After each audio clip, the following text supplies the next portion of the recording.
আল্লাহ তাআলা ফেরেশতাদেরকে ডাক দিয়ে বলবেন, রে আমার ফেরেশতারা, উখরিজু মিনান নার, হে আমার ফেরেশতারা, জাহান্নাম থেকে বের করে নিয়ে আয়, জাহান্নাম থেকে বের করে নিয়ে আয়, জাহান্নাম থেকে বের কর। যে বান্দারা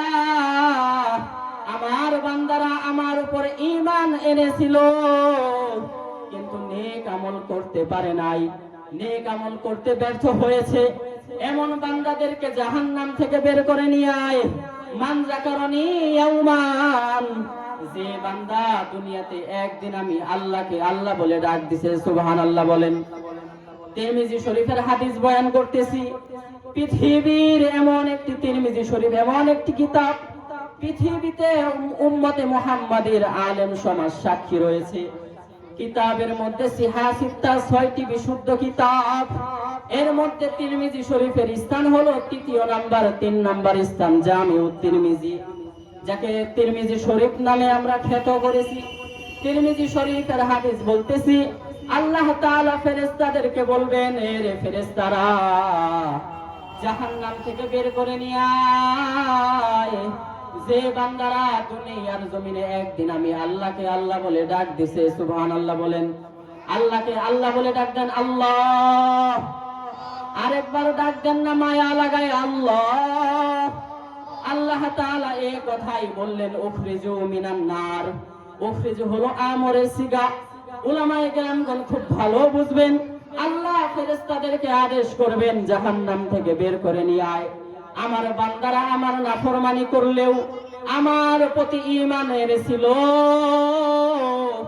একমাত্র ঈমান আনার বদৌলতে আমি আমার বান্দাকে জাহান্নাম থেকে বের করে জান্নাতে প্রবেশ করিয়ে দিব, সুবহানাল্লাহ বলেন। এইটাই হলো পাপিষ্ঠ বান্দাদের সর্বশেষ অবস্থা।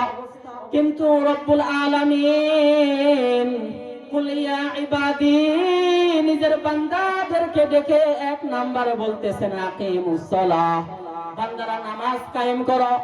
আল্লাহ তাআলা বললেন, হে আমার বান্দারা, আকিমুস সালাহ, নামাজকে তোমরা হেফাজত করো, নামাজ সম্পাদন করো, নামাজ সঠিক সময়ে নামাজকে সঠিক সময়ে আদায় করো। হাফিজু আলাস সালাওয়াত, নিজের নামাজের প্রতি তোমরা যত্নবান হও। বান্দাদেরকে ভালোবাসার ডাক দিয়ে নামাজের প্রতি দাওয়াত দিলেন কে? নামাজের প্রতি দাওয়াত দিলেন কে? পৃথিবীর মালিক কে? আসমানের মালিক কে? আমাদের মালিক কে? আল্লাহ রাব্বুল আলামিন 2 নম্বরে বলেন, আনফিকু মিম্মা রাযাকনাহুম, হে আমার বান্দারা, আমি তোমাদেরকে যে রিজিক দিয়েছি, যে সম্পদ দিয়েছি, এই সম্পদ থেকে আমি আল্লাহর রাস্তায় দান করো, ব্যয় করো, সদকা করো। এই যে একটা দ্বীনি মজলিস হইয়া গেছে, দ্বীনি মাহফিল হইয়া গেছে, আমার পরে অত্যন্ত সম্মানিত ব্যক্তি মাওলানা আশরাফ আলী হাফিজাহুল্লাহ, তিনি আরো সুন্দর আলোচনা করবেন। এরপরে উলামায়ে কেরামগণ আলোচনা করবেন। কখনো হয়তো আপনাদের কাছে এই মাদ্রাসার জন্য কিছু সাহায্য চাবেন, দান সদকা চাবেন। এই দান সদকা আপনারা করবেন। এই দান সদকা সম্পর্কে রহমাতুল লিল আলামিন নবী বলেন, এরে মুসলমান ইমানদার আল্লাহর গোলাম, ইজা মাতাল ইনসান, পৃথিবীর জমিনে যখন কোন মানুষ মৃত্যুবরণ করে, পৃথিবীর জমিনে যখন কোন মানুষ মৃত্যুবরণ করে, তার সমস্ত আমলের দরজা বন্ধ করে দেয় কে? কে? তার সমস্ত আমলের দরজা বন্ধ করে দেয় আসমানের মালিক আল্লাহ। ইল্লা মিন সালাসিন, তবে 3টি দরজা খোলা থেকে যায়। 1 নাম্বার হলো সাদকাতুন জারিয়াতিন। এই যে উলামায়ে কেরামগণের হাতে আপনারা মাদ্রাসার জন্য দান করবেন, মসজিদের জন্য দান করবেন, এটা সাদকাতুন জারিয়াতুন।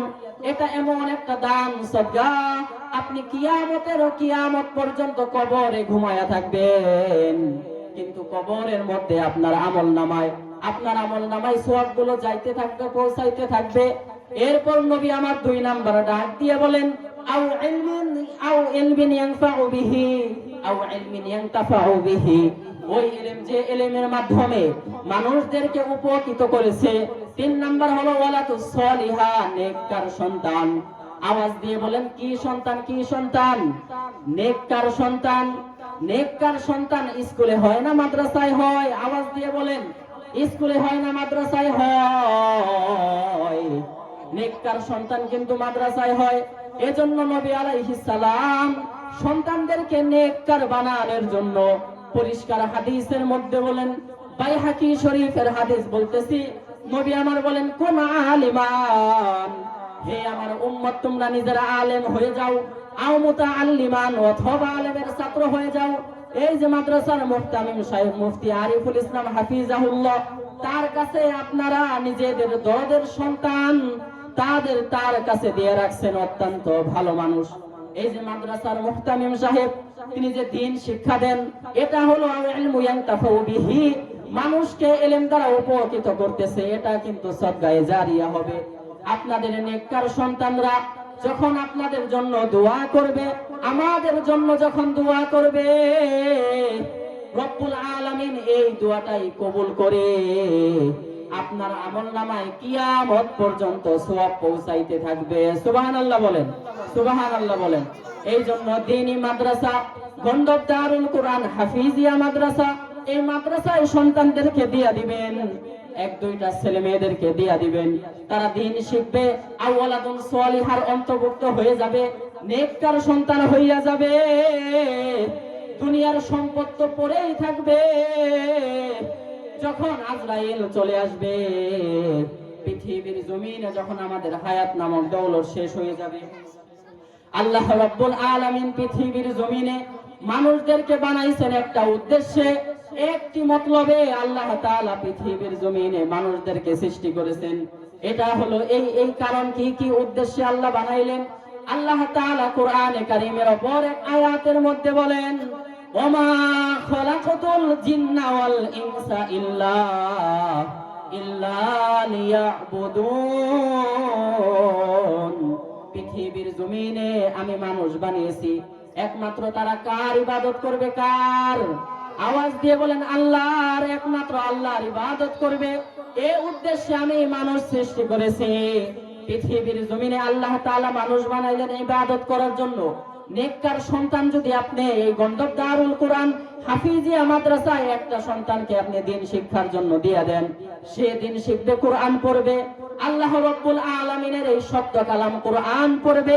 এটা এমন একটা আসমানি কিতাব, একটা ঐশী কিতাব, যে কিতাবের সাথে পৃথিবীর কোনো কিতাবের মিল নেই। যদি প্রশ্ন করে বসেন, হুজুর কেন মিল নেই?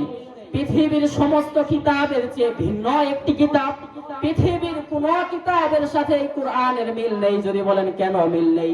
কারণ পৃথিবীতে যত লেখক রয়েছে, যত লেখক কিতাব লেখে, এই কিতাবের মধ্যে লেখক সর্বপ্রথম নিজের দুর্বলতা প্রমাণ করে। তারা ভূমিকার মধ্যে বলেন, এই কিতাবের মধ্যে ভুল রয়েছে, ভুল থাকতেও পারে, যদি কোনো সুহৃদয়বান ব্যক্তি আমাকে সচেতন করেন আমি সংশোধন করব। এই লেখকগুলো পৃথিবীর জমিনে যত কিতাব লেখে, এই কিতাবের মধ্যে রদ বদল করা যায়, কম বেশি করা যায়, সংযোজন বিযোজন করা যায়। কিন্তু আল্লাহ রাব্বুল আলামিন আসমান থেকে যে কিতাব নাজিল করলেন, এই যে গন্ধব দারুল কুরআন হাফিজিয়া মাদ্রাসা, এই যে দারুল কুরআন, এই কুরআন কেমন কিতাব পরিচয় দিতেছি। আল্লাহ রাব্বুল আলামিন এই কুরআন সম্পর্কে বলেন, যালিকাল কিতাবু লা রাইবা ফীহি, এ আমার বান্দারা, মানুষ রে, পৃথিবীর জমিনে অন্য কোন কিতাবের সাথে কোরআনের মিল নেই। কেন মিল নেই? পৃথিবীতে যত কিতাব রয়েছে, যত লেখক কিতাব লেখে, পৃথিবীতে সমস্ত লেখক এরা মানুষ, এদের লেখার মধ্যে ভুল ত্রুটি থেকে যায়। কিন্তু পৃথিবীর সমস্ত মানুষের লেখা কিতাবে ভুল থেকে যায়, কিন্তু এই কোরআন কোন মানুষের লিখিত নয়। এই কোরআন কার কিতাব? আওয়াজ দিয়ে বলেন, মুহাব্বতের সাথে বলেন, কার কিতাব? কার? এই কোরআনের মধ্যে কোনো ভুল নেই। এই কোরআনের মধ্যে সব কিছুর বর্ণনা বিশদভাবে দেওয়া রয়েছে। আল্লাহ রাব্বুল আলামিন এই কোরআন সম্পর্কে বলেন, এই কোরআনে আল্লাহর নবী, আল্লাহর হাবিব, আখিরি জামানার পয়গম্বরের পবিত্র জবানের ঘোষণা। নবী আমার বলেন, মান মান মান হাফিজাল কুরআনা, যে ব্যক্তি কুরআনকে মুখস্থ করবে, ফাস্তাযহারাহু, এই কুরআনকে হালাল হারাম ভাবে মেনে নিবে, হালালকে হালাল রূপে মেনে নিবে, হারামকে হারাম রূপে মেনে নিবে, আল্লাহর নবী বলেন, পৃথিবীর জমিনে কোন বান্দা যদি হাফিজিয়া মাদ্রাসায় একটা সন্তানকে দিয়ে দাও, আর ওই সন্তান যদি হাফেজ হইয়া যায়, ওই সন্তান যদি আলেম হইয়া যায়, ওই সন্তান যদি হাফেজে কুরআন হয়ে যায়, আমি নবী বলে দিলাম, একজন হাফেজ কিয়ামতের ময়দানে তার পরিবার থেকে 10 জন ব্যক্তিকে সুপারিশ করতে পারবে। সুবহানাল্লাহ বলেন। এজন্য রব্বুল আলামিনের ঘোষণা আমরা মনোযোগ দিয়ে বুঝবো, খুব দিলের কান লাগাইয়া দেন। মুসলমান ইমানদার আল্লাহর গোলাম কি বলে, কি বোঝাতে চাইতেছি খুব ভালো করে বুঝেন, দিলের কান লাগাইয়া দেন। এই হাফেজিয়া মাদ্রাসায় 1-2টা সন্তানকে যদি দিয়ে দেন, তারা যদি হাফেজে কোরআন হইয়া যায়, নবী আমার বলেন, কিয়ামতের ময়দানে একটা হাফেজের ক্ষমতা আমি নবী এত বেশি ঘোষণা করলাম, তার নিজ পরিবার থেকে সে 10 জন ব্যক্তিকে সুপারিশ করতে পারবে, যাদের জন্য জাহান্নাম নির্ধারিত হইয়া গেছিল। এই জন্য আমরা আমাদের সন্তানদেরকে এই মাদ্রাসায় দিব, ইনশাআল্লাহ বলেন, ইনশাআল্লাহ বলেন। শুধু সন্তান নয়, পৃথিবীর জমিনে এইরকম একটা ঐতিহ্যবাহী দারুল কোরআন হাফিজিয়া মাদ্রাসা, এই মাদ্রাসায় আমরা যার যতটুকু ওসাআত রয়েছে, সামর্থ্য রয়েছে, যে যতটুকু পারবো সাহায্য করব। কেউ কোনো কমতি করব না। 10 টাকা বাড়ি 20 টাকা, 100 টাকা, 200 টাকা, 500 টাকা, যে যেমন পারি সাহায্য করব। কারণ এটা হলো আল্লাহর নবী বলেন, সাদাকাতুন জারিয়াতুন, এটা এমন একটা দান, সদকা কিয়ামত পর্যন্ত আমার আপনার আমলনামায় চলতে থাকবে। এই জন্য এই মাদ্রাসার প্রতি সব সময় আমরা সুদৃষ্টি রাখবো, উলামায়ে কেরামগণের প্রতি সুদৃষ্টি রাখবো। কারণ উলামায়ে কেরামগণের মর্যাদা সম্পর্কে আল্লাহ রাব্বুল আলামিন কুরআনে কারীমের মধ্যে বলেন, ইন্নামা ইয়াখশাল্লাহা মিন ইবাদিহিল উলামা, একমাত্র আমার বান্দাদের মধ্যে আলেমরাই আমি আল্লাহকে ভয় করে। আল্লাহ তাআলা পৃথিবীর মধ্যে সমস্ত মানুষের মধ্যে একমাত্র আলেমদেরকে চয়ন করলেন, আলেমদেরকে মনোনীত করলেন, আলেমদেরকে নির্বাচন করলেন। কারণ প্রত্যেক যুগের সর্বশ্রেষ্ঠ সন্তান হলো উলামায়ে কেরাম। উলামায়ে কেরামের তত্ত্বাবধানে যদি আপনার সন্তানকে আপনি দিয়ে দেন, এই মাদ্রাসায় আপনি যদি একটা সন্তানকে লেখাপড়া করার জন্য দেন, অবশ্যই এই চেষ্টা আল্লাহ তাআলা ব্যর্থ করে দিবে না। কারণ কোরআনে হাকিমের অপর জায়গায় মালিকের ঘোষণা, রব্বুল আলামিন বলেন, মান আরাদাল আখিরাতা আজ্জালনা মান কানা ইউরিদুল আজিলাতা আজ্জালনা লাহু ফিহা মা নাশাউ লিমান নুরিদু সুম্মা জাআলনা লাহু জাহান্নাম ইয়াসলাহা মাযমুমান মাদহুরা ওয়া মান আরাদাল আখিরাতা ওয়া সাআ লাহা সা'য়াহা ওয়া হুয়া মুমিন।